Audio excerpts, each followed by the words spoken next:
দর্শক মন্ডলী, আরেকটা কথা, আমি আরেকটা দাদা আছে, এই দাদা বাদ রাখি না, সবাইকে কই এই দাদাকে আমি একটা কোশ্চেন করবো। তো এটা দাদাকে আমি কোশ্চেন করবো। আচ্ছা দাদা, আপনাকে একটা কথা বলি, যেমন ওদেরকে আমি আলাদা জিজ্ঞেস করছি, আপনাকে আমি আলাদা জিজ্ঞেস করবো। যেমন আমি আর কি, আমাকে দিয়ে বুঝে, মানুষকে বোঝানোর দরকার নেই। আমরা 3টে ভাই 2টে বোন, যেমন সে আর কি। সাপোজ ধরেন ওই দাদাটা কি করলো, বোন 2টাকে ঠকাই দিল, মানে ভাগি ঠকাইলো আর কি। ভাগি ঠকাইলে কি হয়?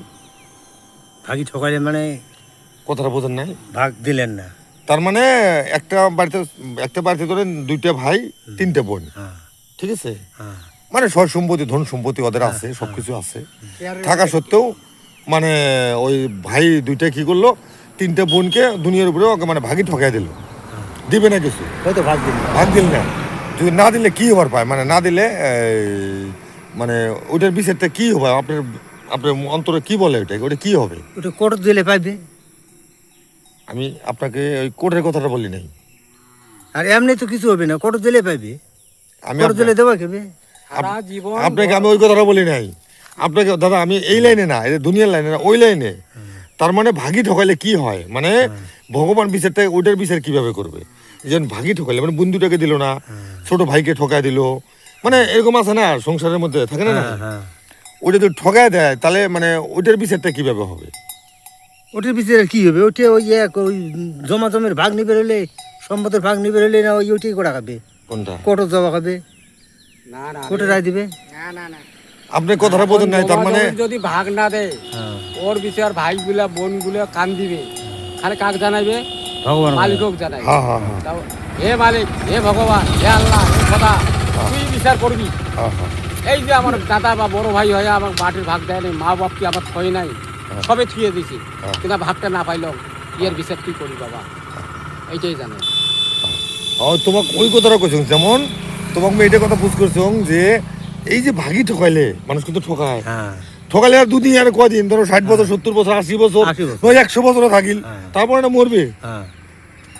ওইয়ের বিচারটা কেমন করে হবে ওইটা জিজ্ঞেস করছো, যে ভাগি ঠকাইলে এর কি হবার পায়, ভাগি ঠকাইলে কি হয়? ওই নিয়ে ওই অঙ্করি ঠকাইলে তো ওইটা ঠকার পাবার নয় তো, আইনত যাবি না তখন।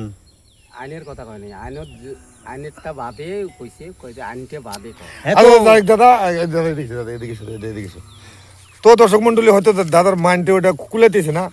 দাদা আপনি বলেন তো, যেমন ভাগি ঠকাইলে কি হয়, মানে মানে ভাই বোনে, দাদা 2টে, বোন 3টে। ভাই বোনে যখন ঠকাঠকি আরম্ভ শুরু হয়ে যায়, বড় ভাইয়ের ছোট ভাই হোক বা বোন হোক ভাগ না দেয়, তখন সংসারত একটা শৃঙ্খলা আসি যায়।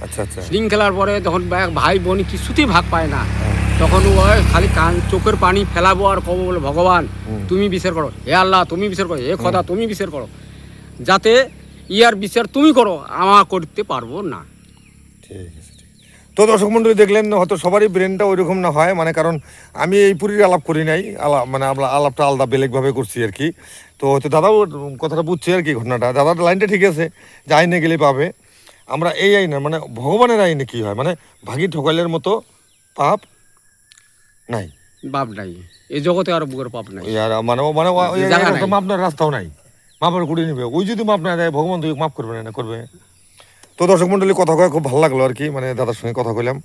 তো আমাদের জন্য আশীর্বাদ করবেন, যাতে আমরা মানুষকে যাতে এইভাবে কথা বলে মানুষকে জ্ঞান দিয়ে যাতে 2টা লোক ভালো করতে পারি, এই আশা রেখেই আজকের জন্য রাখলাম। ধন্যবাদ।